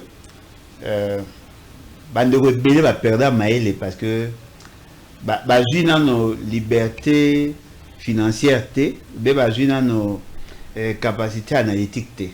Mais avec les temps, ils vont comprendre. Question, il faut mieux poser. Tous ces partis-là, tous ces grands-là existaient avant la génération, avant la C64. N'est-ce pas? Ouais. Action Nini Basala individuellement ou ça l'impact local action Basala en groupe. Hein? C'est que Bateau Binobo Kanisa, ils sont forts, ils sont grands, ils sont musclés. Bazaki n'a pas parti d'abord. Bazaki va il y a un groupe, il y a un regroupement politique. Ouais. Action Nini déjà Basala et ça impact à C64. C'est-à-dire que chacun de nous a pu apporter quelque chose. Ça, ce sont des évidences. Au moins, brique moko kanisa ke yenda fani sindako. Mazo bosa ke soki ba misusu za la raté ndawe ngai fana te. Alain Bolodja a quitté. Simple Alain Bolodja a quitté. Pas simple, un grand Alain Bolodjo. C'est un avis simple, Alain Bolodjo a quitté. Simple, Owen Bosenge a quitté. Mais ça a mis tout le monde mal à l'aise. C'est quoi, bon, maintenant, vous imaginez, si j'étais resté avec vous, s'il y avait de la considération, du respect mutuel, peut-être que ma force qui vous sert, qui vous dessert aujourd'hui, allait vous servir autrement. Parce qu'au-delà de tout, il faudrait non seulement être engagé dans le combat, mais être intelligent, être sage. Il y a certaines choses qui peuvent être gérées en interne. Vous ne voulez pas les gérer parce que vous êtes trop imbu de vous-même. Mais quand vous perdez un élément que vous semblez négliger, vous allez vous rendre compte que perdre cet élément va plus vous impacter que si vous l'avez à côté de vous. Tout le monde est important. Dans ma vie, je considère tout le monde. Tout le monde est important. Même la domestique à la maison me sert à quelque chose. Si elle a un problème, la moindre des choses, prêtez oreille. Écoutez au moins ce qu'il vous dit. Parce que vous pouvez résoudre certains problèmes, mais avec un peu d'humilité et un peu d'amour. Comment un monsieur comme Alain Bolodjo peut-il chercher à rencontrer les prétendus décideurs juste pour parler sur la fonctionnalité? Vous n'avez même pas voulu m'écouter. Mais après, vous avez proposé un texte. Parce que je suis parti. Ils ont proposé un texte. Parce que je suis parti. Parce que j'avais futigé. Mais si seulement on pouvait statuer sur ces textes-là, peut-être on allait être ensemble. C'est-à-dire, moi je trouve que il y a des gens qui sont trop prétentieux. Il y a des gens qui sont dans trop prétentieux, trop orgueilleux. Dans la coalition. Et ils se comportent en force du progrès face aux gens qui ont combattu ces systèmes pendant des années. Voilà, je vous souhaite bon vent. Mais si aujourd'hui, Fayoulou ou Katumbi vous appelez personnellement pour vous dire, si possible, d'essayer de mettre un peu l'eau dans le moulin et que si vous pourriez réintégrer. Réintégrer. Oui. J'ai déjà fait ouf. Parce que toute fois que je quitte. Dans le même combat. Non, mais on peut être dans le même combat sans nécessairement être ensemble. Oui, mais ne donnez pas l'impression comme si à C104. Ne pensez pas que. Ne donnez pas l'impression comme si la C104 veut dire opposition. Non, mais s'ils ont. Il y a des partis plus sérieux de l'opposition qui ne sont pas avec nous. S'ils ont besoin de vous et qu'ils vous appellent, vous allez réserver un refus également, dire que non, ça ne pourrait pas être possible ou bien. Vous pourriez les écouter, dire que je les respecte, mais je ne suis pas esclave. Mais s'ils disent que non, il y a non, mais choses, si c'est eux et qui si disent. c'est reproche, si ils disent que non, tiens, on a compris qu'il y a des histoires qu'il faut recadrer, corriger. Non, ne vous en faites pas. C'est que j'ai laissé est pire que ce qu'il y a aujourd'hui. Oui. Et pire que ce qu'il y a aujourd'hui. Vous savez au moins que la conférence des présidents n'existe plus. La conférence des présidents n'existe plus. Les présidents des partis politiques deviennent des militants là-bas. Comment ça? Voilà. Donc, c'est... Alors, Alain Bolodjo, pour finir, ne venez même pas. Je devrais vous poser cette question, mais répondez vraiment avec toute franchise. Comme d'habitude. Aujourd'hui, ça s'est dit de partout, bon, vos détracteurs, je ne sais pas si c'est une campagne de sable, de diabolisation. Aujourd'hui, en tout cas, j'entends des communicateurs, ainsi de suite, des gens. Des communicateurs, pas leurs leaders. Qui disent que Alain Bolodjo travaille depuis très longtemps pour les régimes. C'est vrai, ils avancent pour Tshisekedi, ils avancent les arguments. Est-ce qu'Alain Bolodjo... Quels sont ces arguments-là? Il faut être clair. Apparemment, vous avez peur. Je ne suis non, pas il faut les dire. Répondre. Moi, je ne veux pas répondre à une question en fait, incomplète. Moi, j'aimerais... L'opinion voudrait être éclairée. Oui. Est-ce que le combat d'Alain Bolodjo est sincère d'abord? Le combat pour le peuple. Le combat d'Alain Bolodjo qui veut savoir si qui veut savoir si mon combat est sincère? Du pouvoir en place. Du pouvoir. Le pouvoir a commencé quand? 2019. 2019. En 2019, le pouvoir a été constitué de qui et de qui? FCC Cash. Donc moi j'ai été recruté quand, d'après eux? Bon, là, on parce que j'ai commencé à combattre ces pouvoirs depuis le 10 janvier 2019. Même quand Kabila et Tshisekedi étaient en amour, j'ai combattu ces pouvoirs-là. Même quand mon jeune frère était encore là-bas, il travaillait là-bas, il était un maillon fort ou faible de ces régimes-là. J'ai combattu. Quand est-ce que j'ai été recruté? Parce que, apparemment, tous étaient proches de Tshisekedi. Tous, sans exception. Tous étaient proches. Tous, sauf moi. Et Fayoul. Tous étaient proches de Tshisekedi. À un certain moment de leur vie politique, ils étaient proches de Tshisekedi. Même pendant que Tshisekedi est au pouvoir, l'essentiel d'entre eux étaient proches de Tshisekedi. Qui a déjà entendu mon nom être cité en bien ou en mal par Tshisekedi? C'est vraiment ridicule de voir des gens perdre le contrôle par le simple fait que quelqu'un a quitté. Si vous pensez que j'ai travaillé pour Tshisekedi, mais vous qui venez à peine de sortir, vous qui sentez encore l'odeur de la force du progrès, vous êtes mieux placé pour le dire. Mais Alain, les gens qui le disent, ce sont ceux qui vous ont également côtoyé un certain moment. Donc, oui, quelles sont les raisons qui peuvent vous avoir poussé à croire que j'ai travaillé pour Tshisekedi?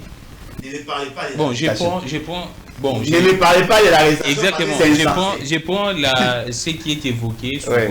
Pourquoi Alain Bouloudjoa n'est pas arrêté? Vous n'allez pas nous dire que non, c'est parce que vous êtes en train de respecter les textes. On voit des arrestations, comment est-ce que ça se passe dans ce pays. Mais pourquoi Alain Bouloudjoa ne fait même pas objet d'une arrestation arbitraire? Et disons-les comme ça. Arrestation arbitraire. Pourquoi Alain Bouloudjoa voilà pourquoi j'ai dit même objet d'une arrestation arbitraire. Ça demande à ce que nous adoptions une approche statistique. Il y a combien matin, midi, soir dans les médias? Matin, midi, soir, oui. Ouais. Il y a combien de personnes qui font ce que j'ai fait? Il y a combien de ceux qui ont été arrêtés? On parlerait... Et ça, on les calculer en termes de pourcentage. On parlerait on prend Chadari aujourd'hui aux arrêts. Chadari, il est arrêté pour avoir dit ou pour avoir fait.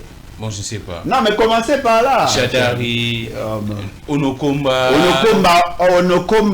à part Onokomba, Kamizelo, à part lui.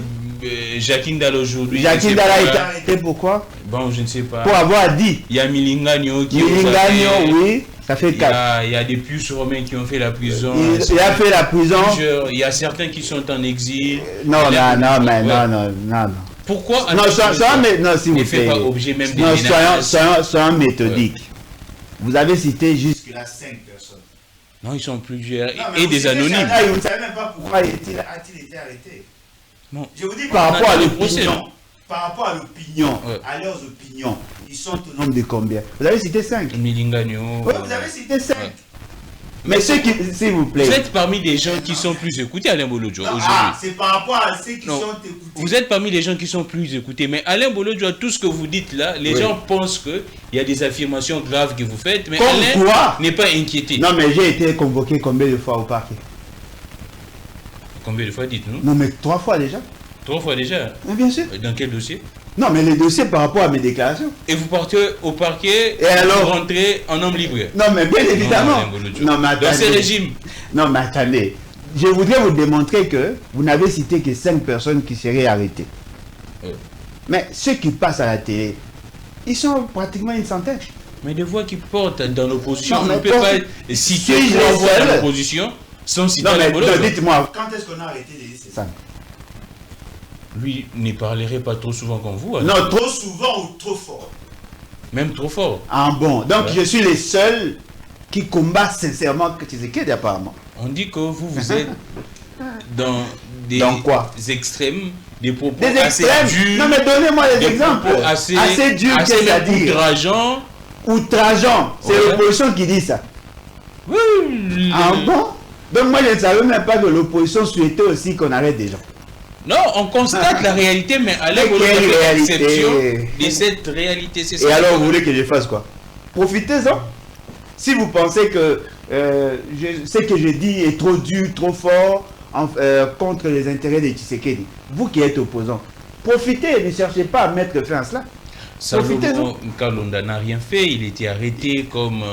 Il n'a rien fait, il a été arrêté pour avoir déclaré. Mais Alain Bouloudjoa, avec tout ce que vous dites... Ok, j'ai fait ceci, alors. Je vais vous aider. je demande aujourd'hui et maintenant à Tshisekedi de m'arrêter. Comme je suis à son service d'après ceux qui disent, comme ça, en m'arrêtant, ça va donner l'impression que je serai réellement un vrai opposant. En ce moment-là, vous aurez confiance en moi. C'est-à-dire que je dois être arrêté pour être un vrai opposant. Mais vous ne vous posez jamais la question. Kabila a aussi arrêté plusieurs personnes. Mais Fayoulou n'a jamais été arrêté. Kaboul n'a jamais été arrêté. Denis Sessanga n'a jamais été arrêté. Etienne Tshisekedi n'a jamais été arrêté. Félix Tshisekedi n'a jamais été arrêté. Il y a des gens qui ont été arrêtés pendant que Kabila a arrêté. Mais il n'a jamais arrêté tout le monde.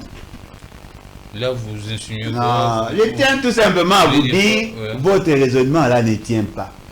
L'arrestation n'est pas un moyen de jugeage de savoir si quelqu'un est sincère ou pas.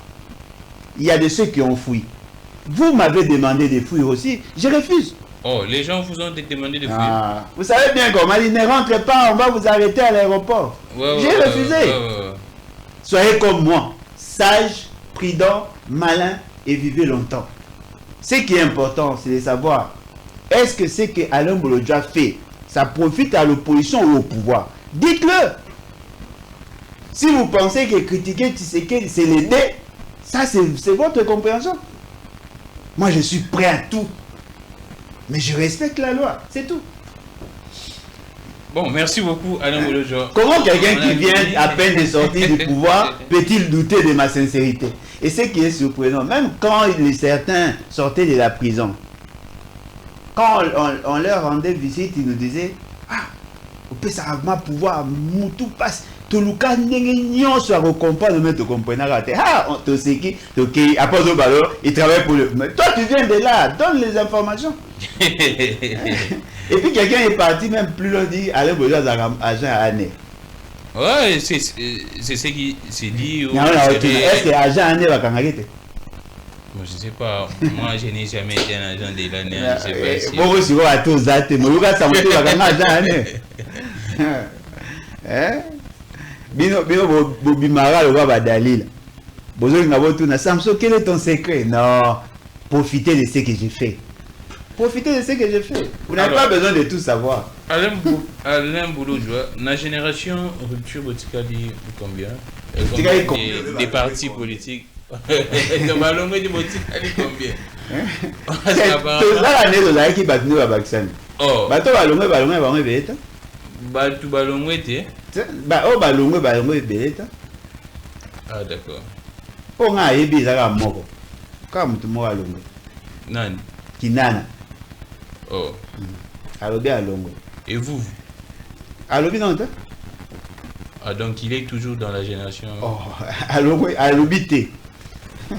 Mon collègue Lobane na oeba, mais Alobi toi? Mais qu'est-ce que vous voulez? Il y a un cofondateur, moi et le exact, le va peut-être moi alors. Ah d'accord. Donc Marley, vous êtes cofondateur de la génération. On était à 5. Ah d'accord. Il était là. Ados Ndombasi, vous. Jonathan Gwele, Owen Bossé. Et vous 5. Oui, on était à 5. Sauf qu'à l'obig à Longwe, on prendra note.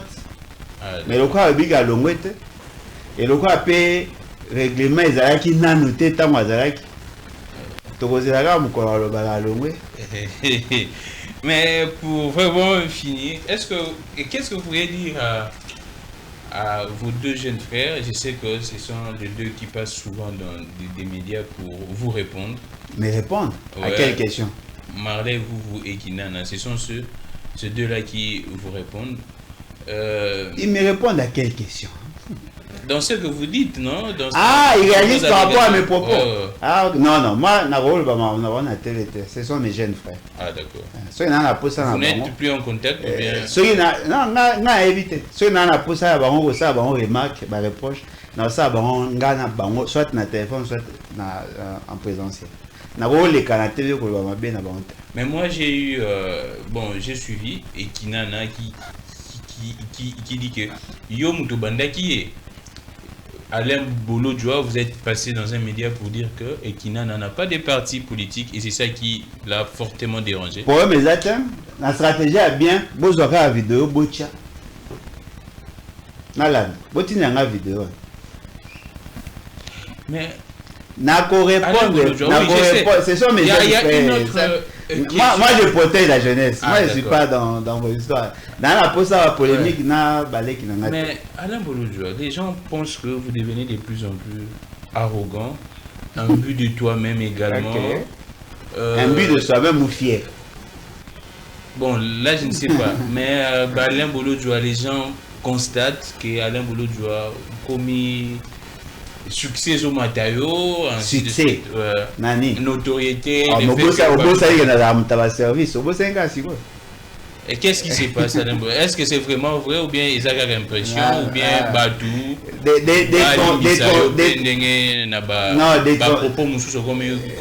comme quoi par exemple? Ne vous ressemblerait pas. Comme quoi par exemple? Mon jeune frère à la télé, quand vous parlez des Kabound par exemple, que c'est non, mon jeune frère il est moins âgé. Mon jeune frère mais ce n'est pas attribut pour toi en tant que des leaders politiques. Il y a un de ça qui n'a commis trop un but de moi-même. Oui, Karen Boubolo, je commis Mona. Commis Mona, qu'est-ce que ça dit? Il faut être clair. Commis Mona, non, commis, donc c'est-à-dire que. Ah, c'est la différence maintenant. Prenez des ailes. Non. Les gens. Alain Bolodjoa au Batou, Bayebaka respectueux, courtois à l'égard de tout le monde. Ah, mais Bino Bolodjoa, le bar qui n'a le bar, ma bien à Tissé, va kangangate, courtoisie en besoin d'ango. Moins contradiction. Non, en fait, face au pouvoir, vous êtes très tranché. Mais à l'égard de vos pères. Comme de l'opposition. Comme qui? J'ai manqué de respect à qui? Kabound, Sessanga, quand vous parlez de Kabound et Sessanga, on sent que non, il n'y a pas de respect mutuel, il n'y a rien. Mais attendez. Et là, au moins, il y a Sabine Zaboy. Je ne sais pas ceux qui n'ont pas déjà dans Moutala humble, Kolegana. Moi, je vous reconnais très Moi, je suis très humble. Très humble, très accessible. Nazaraka orgueilleux parce que je n'ai pas cette culture, cette éducation-là. Et c'est ce qui étonne. Mais je suis très strict sur le respect des principes. Mais je suis très strict. Ne pourrait pas vous pousser. Non, mais comme quoi? Aujourd'hui, le barreau bat dépasser les langages.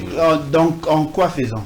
Mais quand vous arrivez dans des considérations personnelles, c'est-à-dire Kabundale qui n'a pas non, le vieux, il n'est pas mon vieux.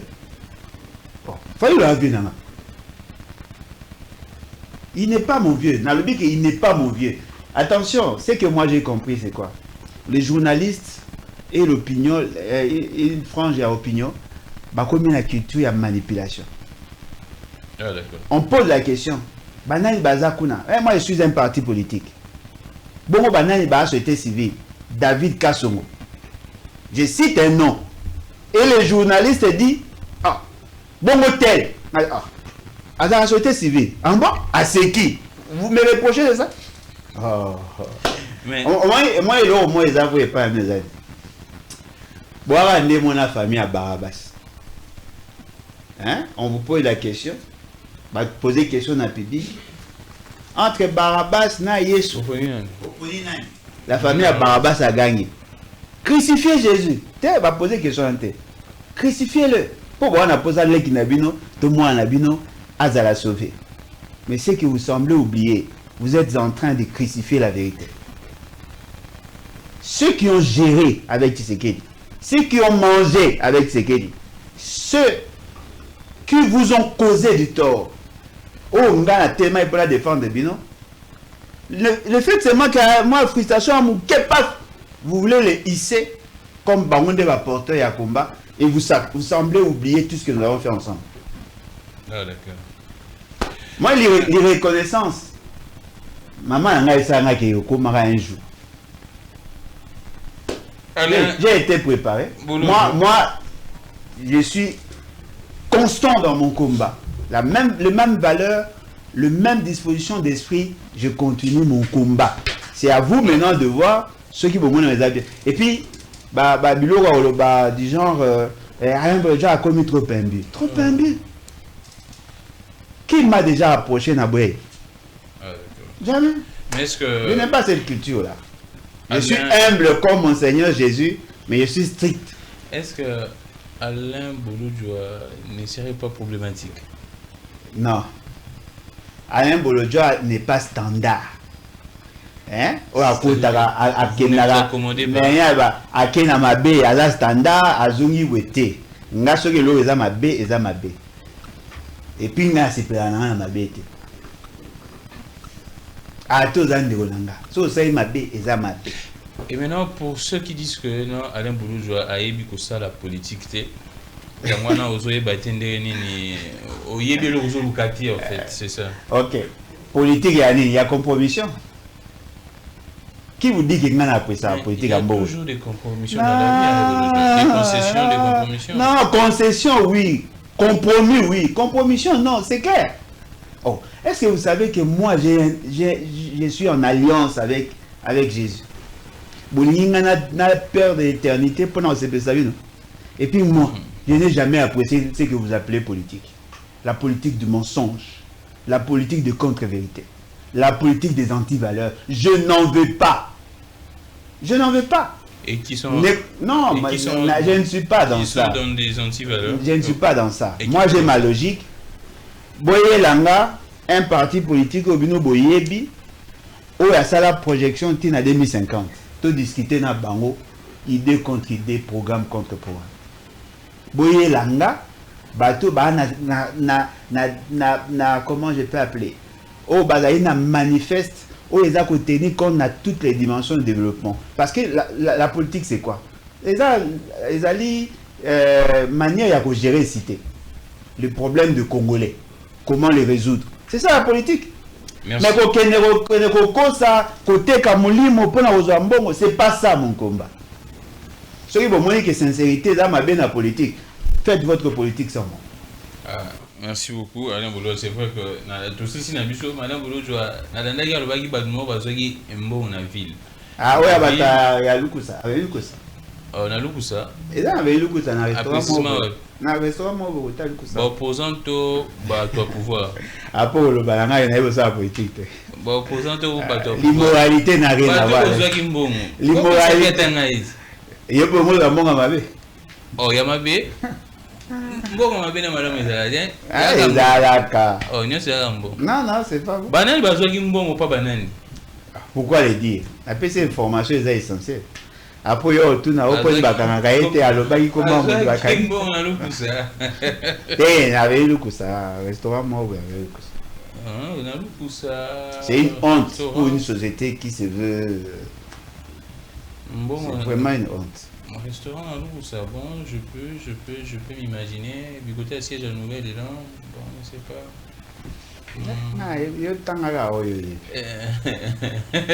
Merci.